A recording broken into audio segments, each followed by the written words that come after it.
안녕하십니까. 아이고, 그 한 주 아니가 두 주 동안 건강하셨습니까?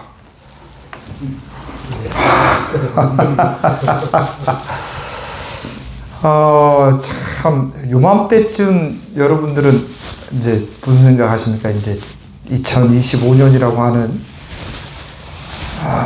시간상 우리가 1년 단위를 그렇게 끊어놓는데, 2025년이라고 하는 이 시간의 개념, 세월의 개념, 이게 이제 한 달밖에 안 남았는데, 요맘때쯤 되면은 각자 이렇게 좀 뭔가, 그죠? 뭐 정리하는 그런 느낌도 들죠? 요맘때쯤 되면 산다는 게 뭔가, 이런 철학적 질문도 하고, 그죠? 아닌가요? 요새 젊은 분들은 이런 진지한 얘기들 별로 안 좋아하죠. 그것도 아닌가요? 예전 여기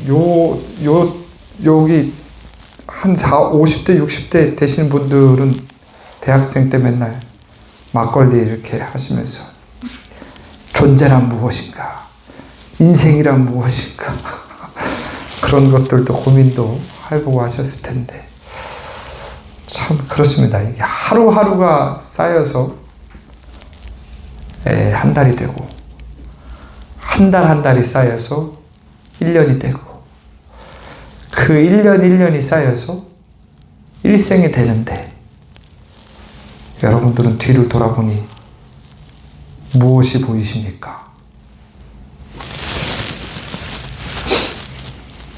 뭐가 보여야죠. 여기 젊으신 분들은 한 20대, 30대 이렇게 젊으신 분들은 그래도 의식적으로 기억나는 건 한 20년 세월 기억나지 않아요?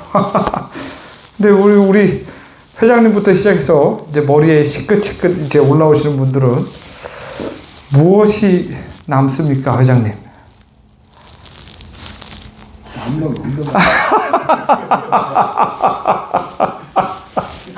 남는 게 없는 것 같아요. 그래도 아이고, 한평생 열심히 사셨잖아요. 그래도 웬일이야. 아이고, 참, 그러게요. 저기, 며칠 전에 어떤 이제, 저희 스님이 쓰신 그런 법문집 같은 거를 이렇게 봤는데, 큰 스님이 그런 말씀 하시더라고요. 사측 연산 인생이라는 얘기를, 법문을 이렇게 말씀해 주신데, 크게 이렇게 공감이 되더라고요. 사측 연산이 뭐죠? 왜지? 옛날 분이라 뭐 가감승제 뭐 이렇게 얘기하시는데, 우리 젊으신 분들은 뭐예요? 뺄셈, 덧셈, 나눗셈, 곱셈 아닌? 이거를 인생에 비유를 해주시더라고요, 스님이. 뭔고 하니, 이 부처님 가르침을 모르는 중생의 삶은 마이너스 인생이라는 거예요. 왠고 하니, 아까 우리가 참선하면서 말했듯이 늘 관심사가 뭐에 꽂혀 있냐? 자기가 좋아하는 거, 자기가 싫어하는 거. 자기가 좋아하는 거에 마음이 꽂혀도 불교를, 부처님 가르침을 모르는 중생은 끊임없이 거기에 딱 꽂힙니다. 근데 그에 못지않게 더 무서운 게 있습니다. 바로 증오심입니다. 자기가 미워하는 존재에 딱 꽂히면 잠도 안 와. 미쳐, 그냥. 그게 마이너스 인생이라는 거예요. 인생을 그렇게 더 복을 쌓는 것이 아니라 더 업을 쌓고, 그것을 모른 채 반복하는 그 어리석은 마음 때문에 끊임없이 그 마이너스 인생에서 벗어나지 못한다라는 거예요. 플러스 인생이 있다, 이거예요. 전생에 그나마 복을 많이 잘 줘서 좋은 마음을 잘 일으킨다는 거예요. 복된 마음을. 어려운 사람도 도와주려고 하고, 거짓말 안 하려고 하고, 사람 안 때리려고 하고, 사람 미워하지 않으려고 하고, 그래도 예, 그래도 좀 좋은 환경에서 태어나서 내가 좀 손해보더라도 어울려서 이렇게 살아가려고 하는, 불교를 모르더라도 좋은 마음을 일으켜서 복이 계속 증장되는 사람이 있다는 거죠. 그게 바로 플러스 인생이라는 겁니다. 근데 플러스든 마이너스든 근본적인 괴로움에서 벗어나기가 힘들다는 거예요. 근본적인 괴로움에서. 그 마음의 그 근본적인 그 헛헛함. 근데 이제 불교를 조금 아시는 사람들은 나누기 인생을 한다는 거예요. 아, 이게 맞는 거니까. 중생을 위해서 내가 갖고 있는 것도 다 삼보님 전에 공덕을 쌓기 위해서 다 이렇게 베풀면서 나누면서 곱셈 인생으로 넘어가려고 노력한다는 거예요. 곱셈 인생. 네. 나누고 베풀면서 이 불교의 부처님 가르침에 입각해서 항상 공덕을 쌓으려고 하는 좋은 마음을 일으켜서 이 생사윤회를 벗어나고자 좋은 마음을 일으켜서 그 마음을 주변 사람들한테 다 나눠주려고 하는 그 불자로서 기본적인 센틱감이 되는 인생의 이제 나누기 인생, 그걸 바탕으로 곱셈 인생으로 넘어가려고 한다는 겁니다. 그럼 곱셈 인생은 뭐냐? 곱하기는 무한대로 더 배가 되는 수가 되죠. 인생이 배가 된다는 겁니다. 뭘 하나 하더라도 그게 배가 돼서 내가 갖고 있는 것보다 더 증장이 된다는 거예요. 파이가 감히 무한대로 증식될 수 있다는 거죠. 그 어느 책에서 봤는데 종이를 100 몇 번만 이렇게 이 A4 용지 종이 한 장을 이 종이를 100 몇 번 접으면 지구에서 달까지 거리가 될 수 있대요. 500번인가 100번인가. 그만큼 배수가 그렇게 무섭다는 거, 배수가. 아이, 종이 아깝네. 여러분들이 갖고 있는 그 복이 조금은 미미하더라도 그 삼보님의 그 공덕에 의지하면 그 공덕이 무한대로 커져나갈 수 있다는 거죠. 근데 곱셈 인생의 가장 중요한 핵심은 뭐냐? 가장 중요한 핵심은 뭘까요? 그 큰 스님이 말씀하시길, 곱셈 인생에서의 가장 백미는 영이라는 거예요. 무수히 많은 수가 있다 그래도 그걸 0을 곱하면 어떻게 돼요? 0이 되는 거예요. 아까 누가 그랬죠? 가질 것도 없고 남을 것도 없고. 무언가를 가지고 있으면 사라질까 두려워하는 마음이 일어납니다. 무언가를 갖지 못하고 있으면 그것을 얻으려고 괴로워합니다. 마이너스든 플러스든 나누기든 무언가 있어야 되니까 그 있다라고 하는 그것 때문에 괴로움이 일어나고 욕심이 생기는 겁니다. 근데 없다라고 하는 것도 내려놓고 있다라고 하는 것도 내려놓고 그것을, 그 인생의 값을 딱 0을 만들었을 때는 그 어디에도 걸리지 않는 고요한 그 자리에서 자유롭게 마음을 쓸 수 있다는 거죠. 늘 제가 말씀드리죠. 어떻게 새가 허공을 날아가는데 흔적이 남지 않듯이 대나무 그림자가 마당을 이렇게 스쳐가지만은 마당에 흔적을 남기지 않듯이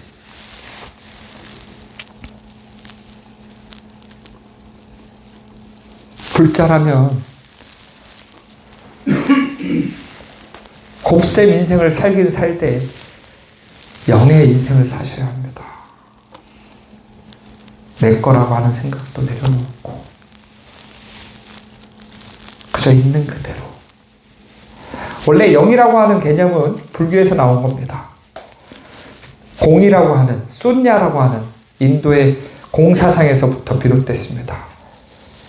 이 영의 발견으로 인해서 인류 문명과학뿐만 아니라 과학 발전에도 크게 이바지하게 되죠. 수학적 차원에서. 이 공의 발견은 우리가 살아가는 이 과학기술의 가장 큰 변화를 갖고 온 인류의 대발견일 뿐만 아니라 문명의 발전에 있어서도 이 공이라고 하는 개념, 불교에서 말하는 그 공이라고 하는 개념, 공이라고 하는 개념은 단순히 그냥 텅 비었다라고 하는 개념으로 여러분들 생각하시면 안 됩니다. 그냥 없다, 허무하다 이런 개념이 절대 아닙니다. 진공묘유라, 참 진짜의 이 공할 공자, 참된 공은 오묘할 묘자, 있을 묘자, 오묘하게 있다. 어떻게? 연기의 법칙에 의해서 그렇게 인연 따라 모였다가 인연 따라 흩어졌다라고 하는 그 사실을 바르게 하셔야 합니다. 그래야 마음이 자유로워질 수가 있습니다. 각자의 마음을 모르면 끊임없이 끌려다니기 바쁩니다. 내 마음을 모르면.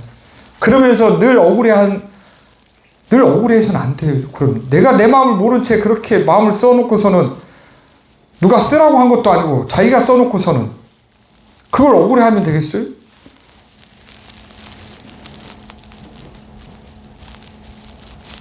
그렇게 인생을 뒤돌아봤을 때 여러분들 죽음을 맞이하는 하데스나 저승사자를 무서워할 그런 게 무섭죠. 이게 자다가 일어났는데 눈앞에 저승사자가 있으면 얼마나 무섭겠어요. 그건 우리 회장님한테 여쭤봐야 되나요? 근데 불자라면 저승사자를 무서워해야 되는 것이 아니라 내가 모르고 진 업을 무서워해야 돼요. 그것이 나를 어디로 이끌지 아무도 모르니까. 나를 어디로 이끌어 갈지를 아무도 모르니까. 근데 내가 지긴 졌어. 누가 던져준 것도 아니고 누가 준 것도 아니에요. 내가 지은 업이에요. 탐냄과 성냄으로 인해서 어리석게 계속적으로 반복한 그것들을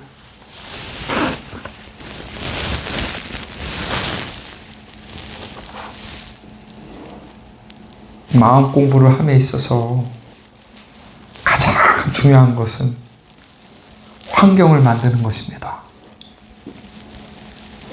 우리 사자성어 중에서 금묵자흑, 맹모 삼천지교라는 얘기 들어봤죠? 우리 저기 마스크 끼고 우리 눈빛으로 얘기하죠, 이렇게. 대답하겠습니다. 눈이라도 두 번 이렇게 깜빡깜빡 이러시면 제가 알아들었다고 이렇게 이야기했습니다. 금묵자흑이라. 검은 것과 가까이 있으면 어떻게 돼? 검어진다. 맹모 삼천지교 아시죠? 맹자의 이 어머니께서 맹자를 위해서 3번 이렇게 이사하면서 맹자님을 가르쳤다라고 하는 그 성현을 가르쳤다라고 하는 일화가 있죠. 그만큼 우리는 노출된 환경에 아주 많은 영향을 받습니다. 그러니 먼저 이 마음 공부를 하기 전에 주변 환경을 정리하셔야 합니다. 어떤 연예인은 그러더라고요. 1년간 연락이 없는 이 핸드폰에 1년간 연락이 없으면 전화번호를 지운대. 굳이 그 인연에 내가 끄달릴 필요가 없다라고 하면서. 그리고 1년간 쓰지 않는 물건, 몇 년간 쓰지 않는 물건 집에 가면 다 펼쳐져 있을 겁니다. 필요 없는 것들은 과감하게 정리하십시오. 비울 땐 비우셔야 합니다. 비워야 세울 수가 있습니다. 그렇다고 사치스럽게 다 싹 다 버리고 다시 무언가를 채우라고 하는 말은 아닌 줄 아시죠? 우리 그 정도 다 똑똑하시잖아요. 그러니까 비우되 이제는 현명한 사람이면 한번 그렇게 바닷속에서 태풍이 일어나듯이 한번 그렇게 확 다 뒤집어서 이제는 필요한 것들만 굳이 젊은 분들이야 이제 아직은 사회 생활을 해야 되니까 자신을 좀 포장도 하고 뽐도 내야 되지만 이제 뽐낼 거 다 뽐내신 어르신들 같은 경우는 이제 뭐 아들도 낳고 결혼도 하시고 자식도 낳으신 분들은 굳이 내가 사회에 누군가로부터 내 자신을 그렇게 포장하고 알릴 필요는 없잖아요. 메이커가 나를 대신할 필요는 없잖아요. 내 핸드백이 나를 대신할 필요는 없고 내 구두가 나를 대신할 필요가 없고 내 자동차가 나를 대신할 필요가 없고 내 시계가 나를 대신할 필요는 없잖아요. 그런 이름에 자신을 속이지 마십시오. 그런 이름은 이름일 뿐입니다. 허상일 뿐입니다. 가끔 일요일에 이제 공부하러 서울 가면 이제 찻집에 앉아서 일주일 동안 원래는 일주일 내내 공부해야 되는 건데 공부를 요행으로 하는 저 같은 경우는 월요일 아침 올라가서 이 카페에 앉아서 이렇게 있는데 가끔 이른 아침부터 이제 오시는 분들이 있어요. 이제 굳이 그런 건 아니지만 가끔 중장년의 여성분들이 오셔서 뭐 이런저런 얘기하는데 저번 주인가 카페에 앉아서 이렇게 있는데 4명이 오셨는데 4명이 대화는 하는데 서로 대화를 듣지 않아. 그냥 자기 얘기를 하는 거예요. 우리 아들이 이번에 미국 가서 뭐 이렇게 하는데 또 어떤 분은 우리 집이 이렇게 하는데 이게 칼과 방패의 개념인가? 그것도 아닌 것 같아. 그냥 허공중에서 이렇게 원래는 이렇게 이어폰을 끼고 이렇게 공부를 하려고 하는데 그날따라 그게 참 재밌게 들리더라고요. 세상 사람들은 그렇게 자기를 그렇게 포장하면서 사는구나. 나를 대신할 무언가를 찾으려고. 아무리 나를 대신할 무언가를 찾으려고 해도 나를 대신할 건 아무것도 없습니다. 이 몸뚱이도 여러분들 내 몸이라고 하는 이 몸뚱이도 나를 대신해 주지 않습니다. 끊임없이 변해갑니다. 끊임없이 늙어갑니다. 필경에는 죽음을 맞이해서 사라질 것입니다. 나를 대신할 건 아무것도 없습니다. 결국 고로 나라고 할 만한 것은 아무것도 없다는 사실을 아셔야, 그렇게 끊임없이 생각하셔야 자유로워질 수가 있습니다. 네, 또 오늘도 쓸데없는 말을 해서 국수 공양을 늦게 하게 해드린 점 진심으로 사죄의 말씀을 드리고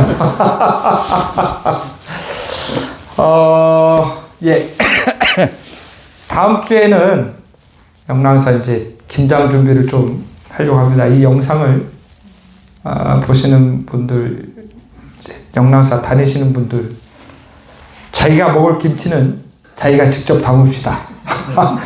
무슨 말인고 하니 김장하러 좀 오세요. 우리 그래서 다음 주에는 좀 김장 준비하기 위해서 이제 그런 것도 좀 준비하고, 그 다음에 14일, 다다음 주 14일에는 또 이제 대대적인 이제 김장을 좀 하려고 하니까 좀 많이 참석해 주셨으면 좋겠습니다. 그래서 이 보시 중에서 또 배고픈 이에게 음식을 나눠주는 그 공덕도 무량하다라고 합니다. 절에 오시는 분들이 여러분들이 직접 만든 김치를 잘 맛있게 드시고 좋은 마음을 일으키는 것도 또 무량한 공덕이 됩니다. 그러니 많은 동참 간곡하게 부탁드리면서 이번 한 주도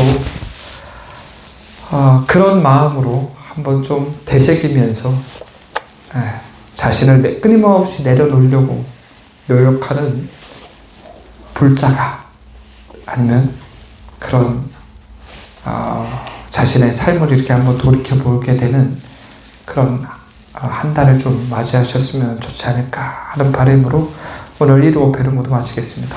성불합시다. 안녕하세요. 예, 모두 자리에서 일어나시기 바랍니다.